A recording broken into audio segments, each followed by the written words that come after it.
नमस्कार, मी अश्विन बापट. पैसा झाला मोठामध्ये आपल्या सगळ्यांचं स्वागत. पैसा झाला मोठामध्ये आज अत्यंत महत्त्वाचा विषय येणाऱ्या आर्थिक वर्षाच्या दृष्टीने, कारण एकीकडे कोरोनाच्या संकटाशी आपण झुंजतोय आणि त्याच्यामुळे आर्थिक आव्हानं तर आपल्या समोर उभी राहिलीच आहेत. मात्र येणाऱ्या काळामध्ये त्या दृष्टीने मग आपण कशी पावलं टाकणार आहोत आणि खास करून करविषयक काही बदल झालेले आहेत का, त्या दृष्टीने मग आपल्याला काय खबरदारी घ्यावी लागेल, या सगळ्याबद्दल आता आपण बोलणार आहोत. आपल्यासोबत असणार आहेत आपले कर सल्लागार संजीव गोखले सर आणि त्यांच्याशी आपण सविस्तरपणे संवाद साधणार आहोत. आणि तुम्हालाही मी सांगेन की एबीपी माझाच्या फेसबुक पेजवर तुम्ही या संदर्भातले प्रश्न विचारू शकता की नव्या आर्थिक वर्षातले कर बदल आणि त्या अनुषंगाने मग आपण काय काळजी घ्यायला हवी. तर आपण या चर्चेला आजच्या या विषयाला सुरुवात करूया. मी पहिलं ग्राफिक तुम्हाला काही मुद्दे दाखवतो आणि नंतर आपण पुढे जाऊया. आपण बघूया पहिलं काही मुद्दे नेमके कोणते. तर नवीन कर प्रणाली निवडण्याचा पर्याय हा करदात्यांकडे असणार आहे आणि त्यासोबतच नव्या कर प्रणालीत वजावटी संदर्भात नेमक्या काय तरतुदी आहेत हे आपण गोखले सरांकडून जाणून घेणार आहोत आणि दर आणि स्लॅब संदर्भातली नेमकी काय माहिती आहे. तर प्रामुख्याने या 3 मुद्द्यांवर सुरुवात करूया आपण आणि तुमचेही प्रश्न सुरू ठेवा. तुम्ही एबीपी माझाच्या फेसबुक पेजवर तुम्ही प्रश्न विचारू शकता. गोखले सरांकडे जाऊया. सर, स्वागत आपलं. आणि जसं मी म्हटलं की येणाऱ्या आर्थिक वर्षाच्या दृष्टीने नियोजन करण्याकरता आजचा हा एपिसोड अत्यंत महत्त्वाचा आहे. तर नवीन कर प्रणाली आणि एकूणच करदात्यांनी या कर प्रणालीकडे कसं पाहावं, कशा प्रकारे त्यांनी हा पर्याय निवडायचा आहे, तुम्ही काय सांगाल? अश्विन, खरं म्हटलं तर गेल्या बजेटमध्ये हा आपल्याला एक वैकल्पिक एक कर प्रणाली दिली होती. त्या नवीन कर प्रणालीमध्ये टॅक्स स्लॅब जास्त होत्या, म्हणजे 5 ते 7.5 लाख, 7.5 लाख ते 10 लाख वगैरे, आणि टॅक्सचे रेट कमी होते. मात्र सगळ्यात मोठी गोष्ट अशी होती की त्या कर प्रणालीमध्ये आपल्याला कुठली वजावट मिळत नव्हती. त्यामुळे बऱ्याच जणांचा गोंधळ होता की मी नवीन कर प्रणाली स्वीकारू का जुनी स्वीकारू.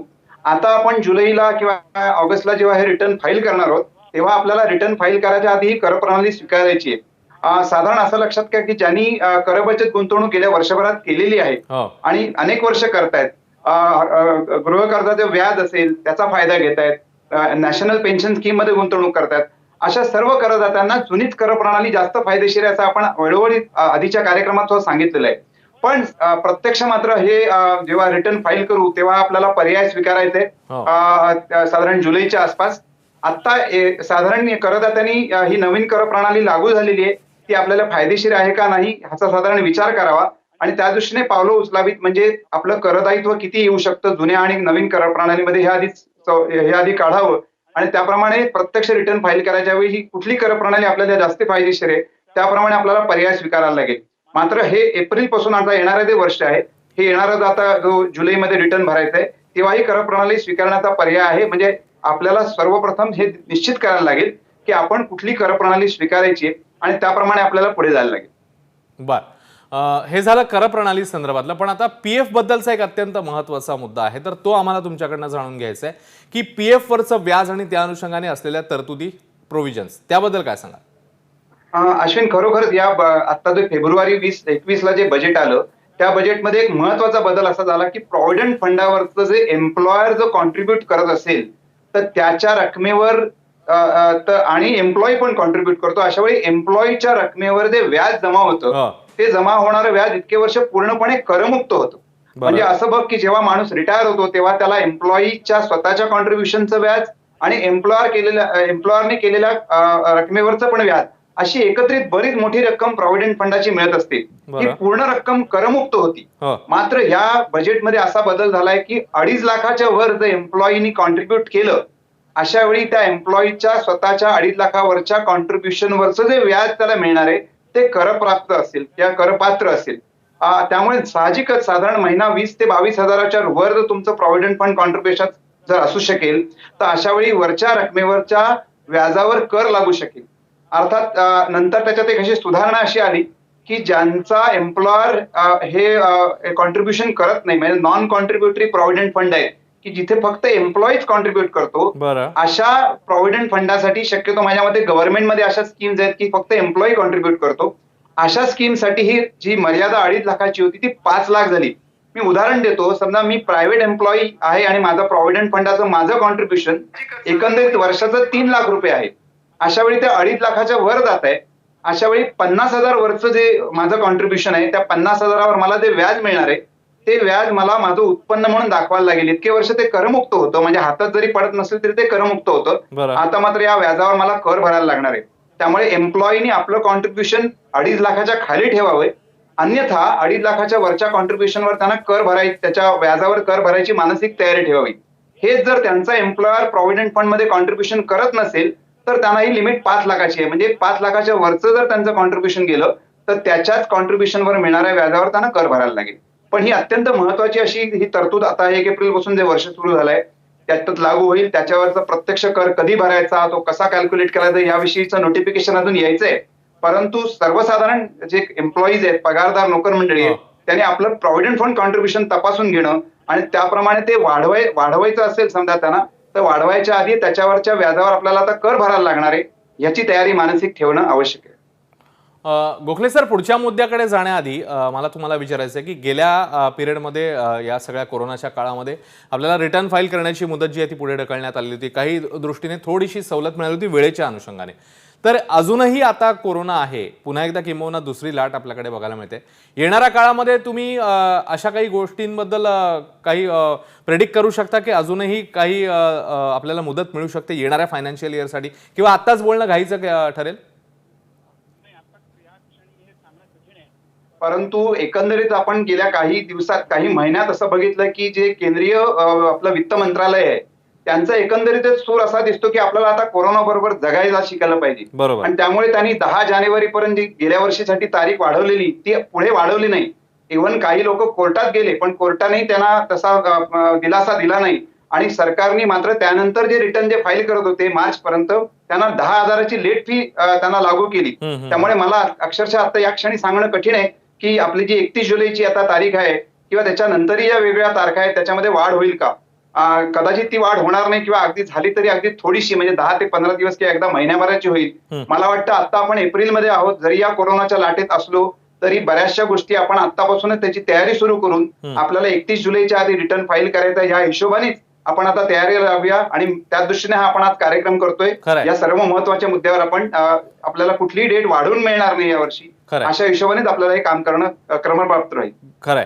आपल्याला सर फेसबुक पेजवर एबीपी माझाचे काही प्रश्न यायला लागलेत. सागर पुराणिक विचारतायत की एनपीएस स्कीम संदर्भात येणाऱ्या आर्थिक वर्षामध्ये काय तरतुद्या कशा प्रकारे पावलं टाकायला हवीत एनपीएस स्कीमसाठी?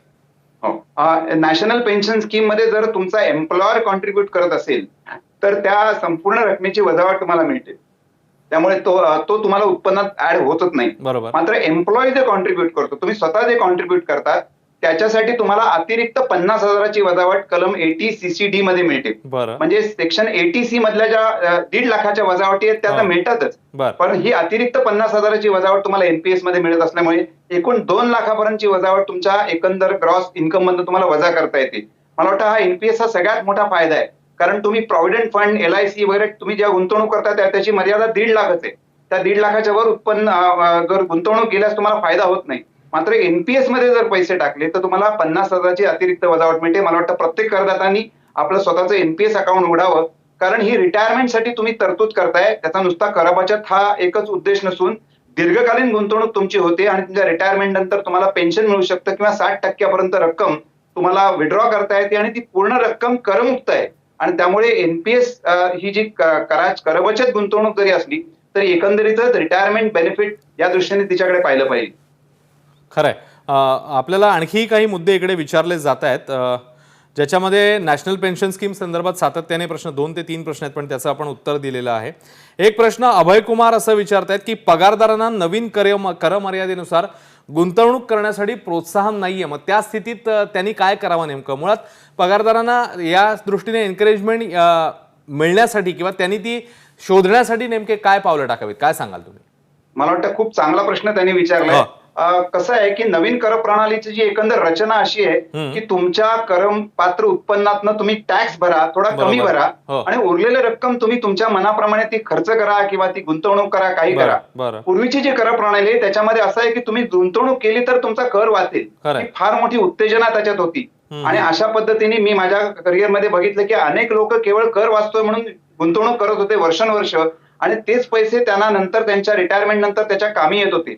नवीन कर प्रणालीमध्ये अशा पद्धतीची कुठलीही उत्तेजना नसल्यामुळे कदाचित नवीन जी तरुण पिढी आहे ती नवीन कर प्रणाली स्वीकारेल, कदाचित तो कर भरून टाकेल आणि उरलेले पैसे खर्च करून टाकेल.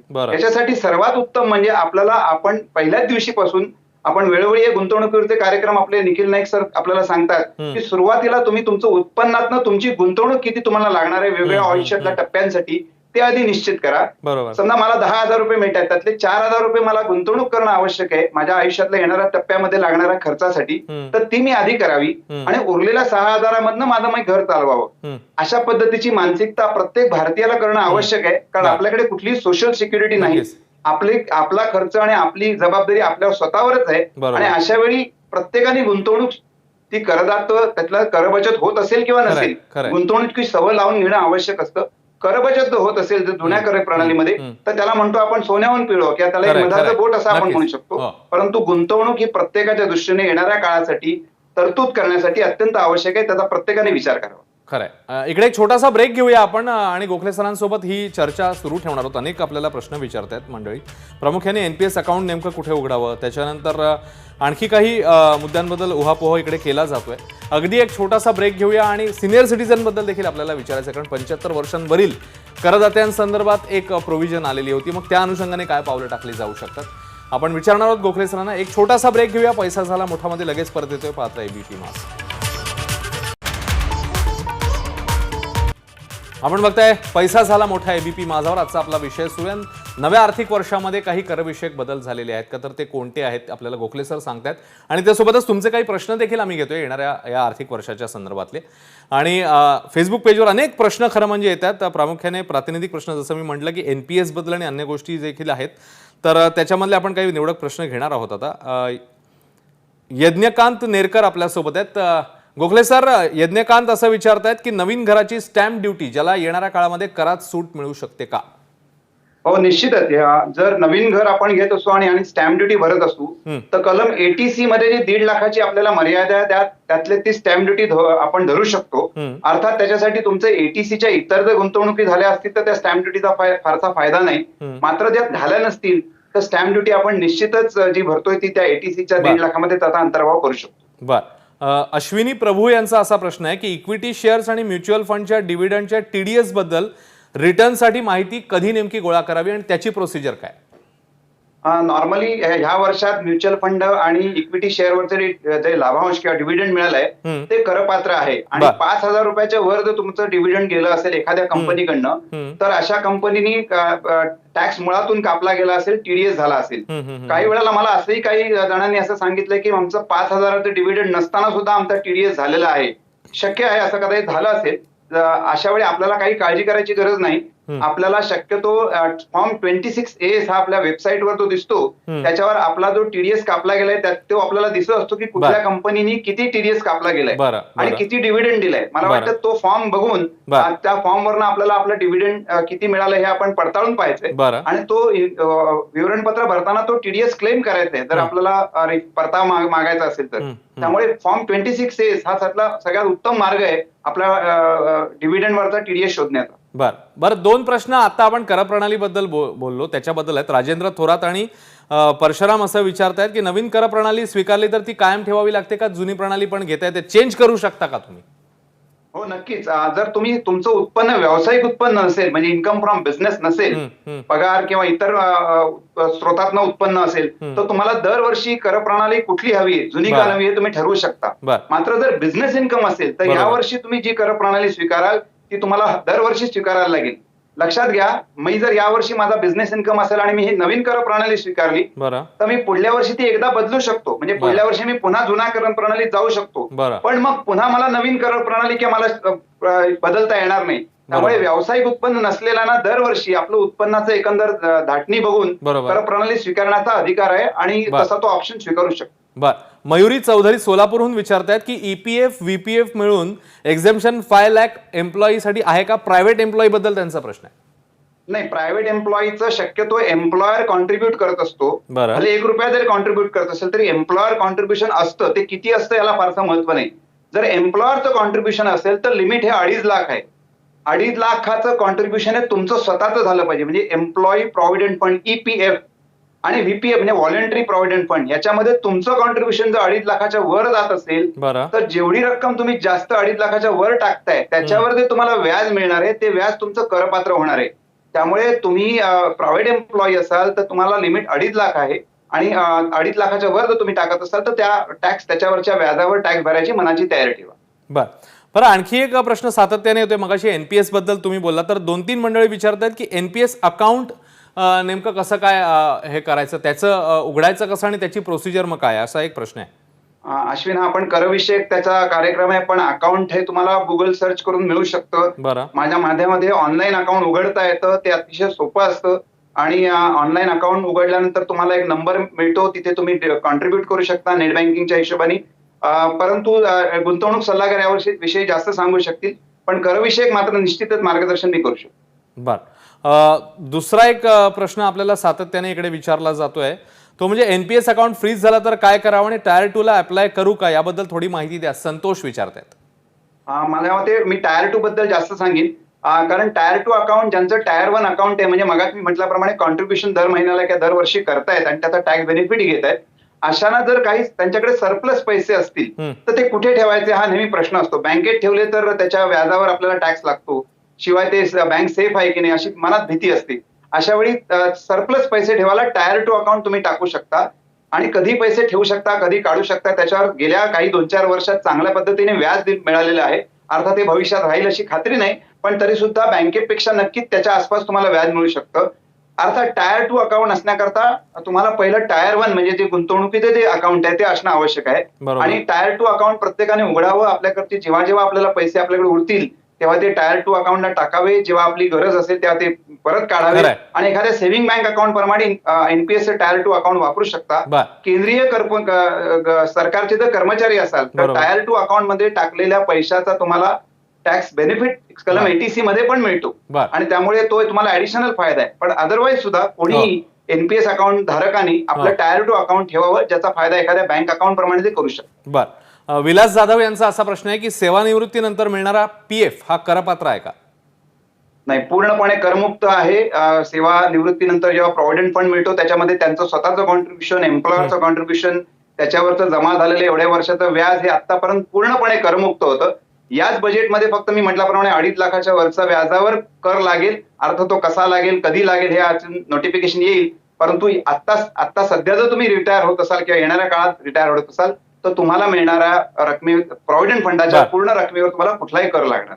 अभय आयरे असं विचारतात की सिनियर सिटीजनसाठी नेमका कोणता फॉर्म भरायचा आहे, त्यांनी याच्या संदर्भात मार्गदर्शन करावं, कारण त्यांना एम्प्लॉयमेंट म्हणजे त्यांचा पगार तर चालू नसतो, ते रिटायर झालेले असतात. मग कुठला फॉर्म नेमका त्यांनी भरावा? त्यांचं उत्पन्न 50 लाखाच्या खाली असेल, मोस्टली आपण असं धरू की 50 लाखाच्या खाली असेल, त्यांना पेन्शन असेल समजा आणि त्यांना व्याजाचं उत्पन्न असेल तर ITR 1 हा जो सहज सोपा एक सिंगल पानी जो फॉर्म आहे, ऑनलाईन पद्धतीने तो भरता येतो, तो त्यांनी भरावा. अर्थात त्यांना जर घर भाडं असेल किंवा भांडवली नफा झाला असेल, शेअरमध्ये ते व्यवहार करत असतील तर मात्र त्यांना ITR 2 भरायला पाहिजे. त्यांनी एखादा छोटासा व्यवसाय जर करत असतील तर ITR 3 किंवा 4 ते भरू शकतात. परंतु सर्वसाधारणपणे पेन्शनरसाठी जो फॉर्म आहे तो ITR 1 जो अत्यंत सोपा आणि सहज आहे आणि सिंगल पानी फॉर्म आहे तो. बरं, याला जोडूनच मगाशी आपला जो 75 वर्षावरील ज्येष्ठांचा जो आपण बजेटच्या वेळी देखील त्याच्याबद्दल बोललेलो होतो, तर त्या संदर्भात आता नेमकी काय तरतूद आहे? तुमच्याकडे देखील 75+ चे ज्येष्ठ नागरिक जे कदाचित कर दाखल करण्याच्या दृष्टीने, कर टॅक्स फाईल करण्याच्या दृष्टीने मार्गदर्शन घेत असतील, काय अनुभव राहिला त्यांच्या नवीन प्रोव्हिजनचा आणि आता त्यांनी कशी पावलं टाकायची आहेत 75+?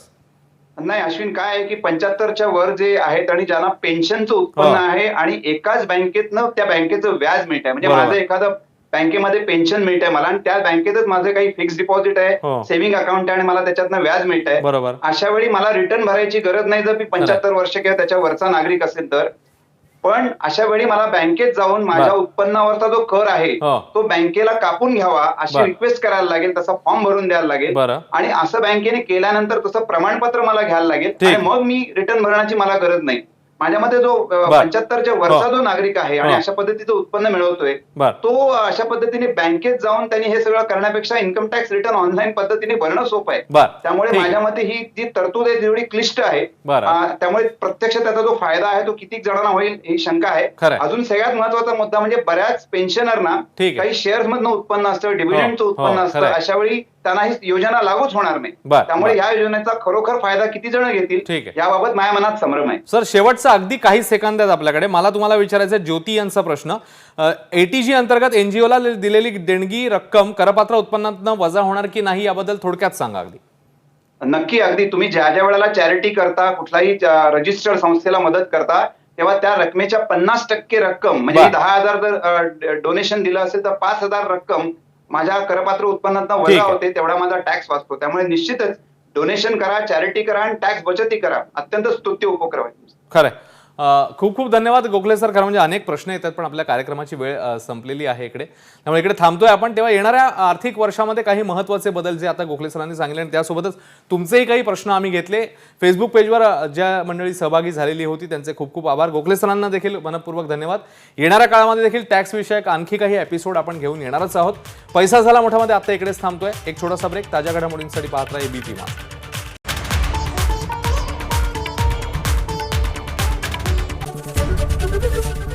एबीपी माझा, उघडा डोळे बघा नीट.